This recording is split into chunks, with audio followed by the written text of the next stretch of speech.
আসসালামু আলাইকুম সুপ্রিয় শিক্ষার্থী, ওয়েলকাম টু ম্যাথ পার্ক। আশা করি সকলে ভালো আছেন। আজকে আলোচনা করব হচ্ছে অনার্স প্রথম বর্ষের ক্যালকুলাস 1 থেকে চ্যাপ্টার 2b হচ্ছে কন্টিনিউটি বা অবিচ্ছিন্নতা। এই চ্যাপ্টার থেকে একটি গুরুত্বপূর্ণ উদাহরণ হচ্ছে উদাহরণ 22। এখানে বলা আছে নিম্নের ফাংশনটি x = 0 বিন্দুতে অবিচ্ছিন্নতা পরীক্ষা করো। অর্থাৎ একটি ফাংশন দেওয়া আছে, এই ফাংশনের ক্ষেত্রে আমাদের x এর অর্থাৎ x = 0 বিন্দুতে এর অবিচ্ছিন্নতা নির্ণয় করতে হবে। এই অধ্যায় থেকে এই উদাহরণটি হচ্ছে সবচাইতে ভিন্ন, আমরা খুব সহজভাবে এটা সমাধান করব। তো প্রথম অংশে আমরা হচ্ছে অবিচ্ছিন্নতা নিয়ে একটু বলে নেই। আমরা জানি হচ্ছে কি, এই যে যখন একটি বিন্দুতে আমরা অবিচ্ছিন্নতা নির্ণয় করব, অর্থাৎ একটি বিন্দু এখানে 0 দেওয়া আছে, আমরা একটু ডান লিমিটের ক্ষেত্রে নিব +0 এবং হচ্ছে যখন বাম লিমিট নিব তাহলে 0 - অর্থাৎ ডান লিমিট এবং বাম লিমিটের মান নির্ণয় করব। ডান লিমিটের মান এবং বাম লিমিটের মান যদি সমান হয়ে যায় তাহলে হয়ে যাবে তা অবিচ্ছিন্ন ফাংশনটি। আবার যদি এর ডান লিমিট এবং বাম লিমিটের মান সমান না হয় তাহলে এফ অফ ফাংশনে এই বিন্দুটি অর্থাৎ এই বিন্দুতেই এই ফাংশনটা হয়ে যাবে বিচ্ছিন্ন। আশা করি এই সিম্পল অংশটুকু বুঝতে পেরেছেন। এখন আমরা সমাধান অংশে চলে যাব। তো আমরা দেব সলিউশন দিয়ে আমরা হচ্ছে এখানে ফাংশন দেওয়া আছে, এই ফাংশনটা আমরা তুলে নিব। এখানে ফাংশন দেওয়া আছে F of x is equal to, এখানে দেওয়া আছে e1 মাইনাস হচ্ছে e⁻1x। নিচে সেম অংশ দেওয়া আছে, অর্থাৎ নিচের অংশ এখানে প্লাস হবে, অর্থাৎ এখানে দেওয়া আছে 1/x প্লাস হচ্ছে e⁻1x। এখন আমরা কি করব, এই ফাংশনের ক্ষেত্রে একবার হচ্ছে x এর মান ডান লিমিটে বের করব, আরেকবার হচ্ছে বাম লিমিটে বের করব। তাহলে আমরা ধরে নিব হচ্ছে x = 0 বিন্দুতে আমাদের একটি মাত্র বিন্দু দেওয়া আছে, আমরা হচ্ছে এই বিন্দুতে নির্ণয় করব। এই বিন্দুতে প্রথম অংশে আমরা হচ্ছে ডান লিমিটের মান নির্ণয় করব। লিমিট, তো ডান লিমিট যখন নির্ণয় করবো আমাদের একটা লিমিট চলে আসবে। লিমিট এক্স টেন্স টু কী হবে, এক্সের মান কী হবে 0 আমরা নিব পজিটিভ, যেহেতু ডান দিকে পজিটিভ নিয়ে নিলাম এবং এই ফাংশনটা আমরা ধরে নেব এফ অফ এক্স। তো প্রথম ক্ষেত্রে আমরা হচ্ছে এফ অফ এক্স ধরবো। এখন হচ্ছে দ্বিতীয় ক্ষেত্রে এই এফ অফ এক্সের মান যে দেওয়া আছে এই মান অংশটি আমরা তুলে নিব। তাহলে এখানে খেয়াল করুন, এখানে হয় কি লিমিট এক্স টেন্স টু হচ্ছে 0 প্লাস এখানে এফ অফ এক্স ফাংশনের মান কী দেওয়া আছে, এই যে এই অংশটুকু, অর্থাৎ e⁻1/x মাইনাস e⁻1/x। নিচেও সেম দেওয়া আছে e⁻1/x, এটা হবে প্লাস e⁻1/x। এখন আমরা হচ্ছে সরলীকরণের জন্য উভয় পক্ষে, অর্থাৎ এই পক্ষে এবং এই পক্ষে উভয় পক্ষে হচ্ছে e⁻1 হচ্ছে x দ্বারা এই যে ডান লিমিটের ক্ষেত্রে ভাগ করে দেব। এর পূর্বে একটু বুঝে নেই, এই যে হচ্ছে 0 প্লাস এই বিন্দু বলতে আমরা কি বুঝি, পরবর্তী অংশ সমাধানের পূর্বে আমরা একটু জেনে নেই। এখানে যে x বিলংস টু 0 প্লাস দেওয়া আছে, অর্থাৎ আমরা যখন x বিলংস টু এখানে 0 প্লাস নিব, অর্থাৎ এর মান কি, এই যে এখানে আমাদের বসাতে হবে। এই ক্ষেত্রে কিন্তু আমাদের x এর মান, এই যে x দেওয়া আছে এই x এর ক্ষেত্রে 0 প্লাসের মানগুলো বসাতে হবে।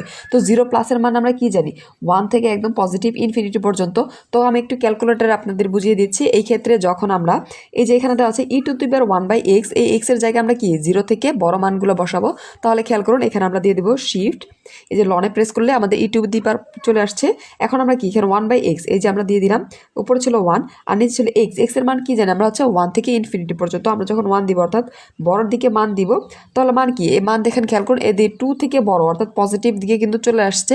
এখন আমরা যখন এই যে এই ক্ষেত্রে নিব তখন কি হবে, এখানে মান হবে কি ইনফিনিটি পর্যন্ত, যেহেতু কি এটা হচ্ছে 2 থেকে শুরু করে আমরা যখন 2 বসাবো, 1 বসেছি, 2 বসাবো, 3 বসাবো, একদম ইনফিনিটি পর্যন্ত আমরা বসাতে পারি, তখন মান কি হবে একদম ইনফিনিটি পর্যন্ত। অর্থাৎ কি, এই যে e⁻1/x এর ক্ষেত্রে এর মান কি হবে ইনফিনিটি পর্যন্ত। আবার যখন এখানে খেয়াল করুন e⁻1/x যে দেওয়া আছে, এই ক্ষেত্রে আমরা যখন মান বসাবো তখন কিন্তু এই মানটা হয়ে যাবে কি 0, অর্থাৎ এই মানটা হবে কি একদম 0 থেকে কাউন্টডাউন হবে। কারণ কি এখানে নেগেটিভ নেই, এখানে অর্থাৎ কি পজিটিভ দিকে যাবে, অর্থাৎ সর্বোচ্চ ছোট মান যখন কি হবে এখানে 0 থেকে একদম ইনফিনিটি পর্যন্ত। তাহলে এই ক্ষেত্রে হবে একদম ইনফিনিটি, এই ক্ষেত্রে হবে 0। আশা করি যে পজিটিভ অর্থাৎ ডান লিমিটের ক্ষেত্রে এই অংশটুকু আপনারা বুঝতে পেরেছেন। আমরা হচ্ছে এই যে অংশের সমীকরণের জন্য এই যে পজিটিভ যে x আমরা পেলাম, এই অংশ দ্বারা হচ্ছে উভয় পক্ষে ভাগ করে দেব। তাহলে আমরা কিভাবে লিখতে পারি একটু খেয়াল করুন। এই অংশে আমরা লিখতে পারছি লিমিট, আমার এখানে ছিল x টেন্স টু হচ্ছে 0 প্লাস। এই ক্ষেত্রে আমরা কি করব, এই যে e⁻1/x এটা দ্বারা হচ্ছে এই 4টি অংশকে আমরা ভাগ করে দেবো। তাহলে আমরা উপরে থাকবো হচ্ছে, আমি একটু কালার পেন দিয়ে হাইলাইট করে দিচ্ছি, আমরা ভাগ করবো হচ্ছে e⁻1/x, এখানে মাইনাস, এই ক্ষেত্রে e⁻1/x এবং নিচেও এই ক্ষেত্রে হবে e⁻1/x পজিটিভ, এখানে হবে e⁻1/x। এখন আমাদের উপরের মান কি ছিল একটু খেয়াল করুন, উপরে আমাদের এই যে মানগুলো ছিল এই উপরের মানগুলো আমরা দিয়ে দিব। এখানে ছিল 1/x, এইখানে ছিল e⁻1/x, এখানে ছিল e⁻1/x, এখানে ছিল e⁻, এই মানটা হচ্ছে -1/x।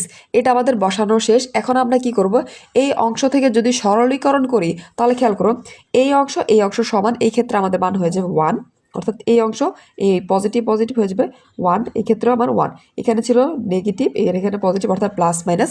এবং এই ক্ষেত্রে যে মানটা রয়েছে এটা আমরা হচ্ছে উপরের দিকে যখন তুলে দেবো তখন হবে e⁻, এই ক্ষেত্রে যে -2/x এই অংশের ক্ষেত্রে, এবং নিচের ক্ষেত্রে আমরা ঠিক একই মান করবো e⁻, -2/x। আপনাদের বই হচ্ছে এই প্রথম লাইনের পর এইভাবে দেওয়া, আমরা হচ্ছে খুব সহজভাবে না করে আমরা হচ্ছে একটু ভেঙে করলাম। প্রকৃতপক্ষে এই মানটা এসেছে হচ্ছে সরলীকরণের ক্ষেত্রে। তো আমরা জানি কি যে e⁻ যখন মাইনাস থাকে পাওয়ার, এই যে মাইনাসের ক্ষেত্রে মানটা হবে 0, এই ক্ষেত্রেও মানটা হবে 0। তাহলে আমরা সহজে বসে দিতে পারি হচ্ছে লিমিট, এখানে হবে x → 0 পজিটিভের ক্ষেত্রে এখানে 1 থাকবে, 1 মাইনাস হচ্ছে এই ক্ষেত্রে 0, 1 প্লাস হচ্ছে 0। তো এখানে প্লাস মাইনাস যখন আমরা ক্যালকুলেশন করবো তাহলে আমার উপরে থাকে হচ্ছে 1 এবং নিচে থাকে 1, অর্থাৎ ভাগ করলে আমরা টোটাল অংশ কি পেলাম হচ্ছে 1। তাহলে ডান লিমিটের ক্ষেত্রে আমরা মান পেয়েছি হচ্ছে 1। এখন আমরা হচ্ছে বাম লিমিট নির্ণয় করব। তো আমি এইখানে সুবিধার্থে আপনাদের বাম লিমিটটা নির্ণয় করে দেখিয়ে দিচ্ছি। তো আমরা লিখবো হচ্ছে x = 0। বাম লিমিটের ক্ষেত্রে আমাদের কি হবে, এখানে হচ্ছে পজিটিভ ছিল, আমরা হচ্ছে নেগেটিভ নিয়ে কাজ করব। তাহলে নেগেটিভের ক্ষেত্রে আমরা লিখবো হচ্ছে লিমিট x → 0 মাইনাস ফাংশন হচ্ছে f(x). এখন f(x) এর ফাংশনের জায়গায় শুধুমাত্র আমরা এই মানটি বসে দেব। এখানে ক্যালকুলেশন সেম থাকবে, শুধুমাত্র যখন আমরা নেগেটিভ নিয়ে কাজ করব তখন আমাদের এই যে এই পাশে যে পজিটিভ মান থাকবে এই মানটা হয়ে যাবে হচ্ছে 0, অর্থাৎ 0 থেকে শুরু হবে। আমি বুঝিয়ে দিচ্ছি। তো এখানে আমি বসিয়ে দিই f(x) ফাংশনের মান আমরা বসিয়ে দিব লিমিট x → 0, এখানে ফাংশন দেওয়া আছে e1/x মাইনাস হচ্ছে -1/x e⁻1/x প্লাস হচ্ছে e⁻−1/x। এক্ষেত্রে খেয়াল করুন এখানে যখন কি আমাদের এই যে বাম অর্থাৎ 0 ক্ষেত্রে এই ক্ষেত্রে আমরা মান পাবো, এখানে যখন আমরা পজিটিভ নিয়েছিলাম অর্থাৎ পজিটিভের ক্ষেত্রে কিন্তু আমরা এরকম একটা মান পাই। যখন আমরা নেগেটিভ নেব এর মানটা হয়ে যাবে বিপরীত, অর্থাৎ 0 মাইনাস তখন কি এই যে e⁻1/x এর মান কি হবে, তখন x এর মান হয়ে যাবে 0, এবং এই ক্ষেত্রে যে মান e⁻1 অর্থাৎ মাইনাস থাকবে -1/x এর মানটা হয়ে যাবে নেগেটিভ ইনফিনিটি পর্যন্ত। অর্থাৎ যখন 0 মান পজিটিভ ছিল, এটা খেয়াল করুন 0 মান যখন কি পজিটিভ ছিল অর্থাৎ পজিটিভ এই যে ইনফিনিটি 0 থেকে ইনফিনিটি পর্যন্ত। নেগেটিভের ক্ষেত্রে কি হবে ঠিক সেম, এখানে 0 থেকে একদম হচ্ছে মাইনাস নেগেটিভ পর্যন্ত। আশা করি এই অংশটুকু বুঝতে পেরেছেন। তাহলে এই অংশটুকু আপনাদের বুঝতে আরও ইজি হয়ে যাবে। তাহলে এই লাইনের ক্ষেত্রে আমরা লিখতে পারি হচ্ছে লিমিট, অর্থাৎ এই লাইন না, এই লাইনের পরবর্তী লাইন আমরা লিখবো হচ্ছে লিমিট x → 0 মাইনাস, তাহলে এই ক্ষেত্রে কি আমরা হচ্ছে e⁻ হচ্ছে -1/x দ্বারা যেহেতু ভাগ গুণ করে দিব, তাহলে এইখানে হয়ে যায় উপর একটি লাইন থাকবে, এটা মাইনাস এখানে দিয়ে দিলাম e⁻−1/x, এবং এই ক্ষেত্রে আমাদের হবে প্লাস e⁻−1/x, এবং এই ক্ষেত্রে হবে e⁻, এখানে -1/x। এখন আমাদের ওপরে যে মান ছিল এই ক্ষেত্রে এই যে অর্থাৎ সম্পূর্ণ 4টি অংশ আমরা উপরে লিখে দিব। এখানে e⁻ হচ্ছে 1/x, এখানে থেকে e⁻−1/x, এখানে থেকে e⁻ হচ্ছে 1/x, এখানে মাইনাস ছিল না, আর এখানে থাকবে অর্থাৎ দ্বিতীয় ক্ষেত্রে মাইনাস থাকবে 1/x। এখানে যখন মাইনাস ছিল তখন হয়েছিল ইনফিনিটি, অর্থাৎ একটি মান আসবে, আর এই ক্ষেত্রে কি হয়েছিল তখন হয়ে যাবে হচ্ছে 0, অর্থাৎ প্লাসের ক্ষেত্রে 0 হয়ে যাবে। তাহলে এই ক্ষেত্রে আমরা সহজে মান বসিয়ে দিতে পারি এইভাবে। এখন এই ক্ষেত্রে আমরা লিখতে পারি এই অংশটুকু সমান সমান আমরা কি জানি, এই অংশটুকু আমরা এই হয়ে যাবে, অর্থাৎ মাইনাস আর প্লাসের যখন আমরা পূর্বে উল্টে দিব -2/x, আর এই ক্ষেত্রে এখানে আমরা জানি মাইনাসের ক্ষেত্রে মান কি ছিল 1 হয়ে যায়, তাহলে আমরা দিলাম 1। আর এই ক্ষেত্রে সেম এই যে ওপরের ক্ষেত্র একইভাবে e⁻² হয়ে যাবে, এখানে মাইনাস এই অংশ হয়ে যাবে 1। এই অংশ লেখার পর আমরা হচ্ছে ক্যালকুলেশন করব। ক্যালকুলেশন করলে কি পাই, এখানে যখন মাইনাস ছিল আমরা জানি কি মাইনাসের ক্ষেত্রে মানটি 0 হয়ে যায়, তাহলে 0 মাইনাস হচ্ছে 1, এই ক্ষেত্রে 0 প্লাস হচ্ছে 1। যেহেতু এটা হচ্ছে বাম লিমিট এখানে মাইনাস হবে না, অর্থাৎ বাম লিমিটের ক্ষেত্রে এই মানটা হবে পজিটিভ। এখন যখন আমরা ডান লিমিট নির্ণয় করব তখন এই মানটা হয়ে যাবে নেগেটিভ।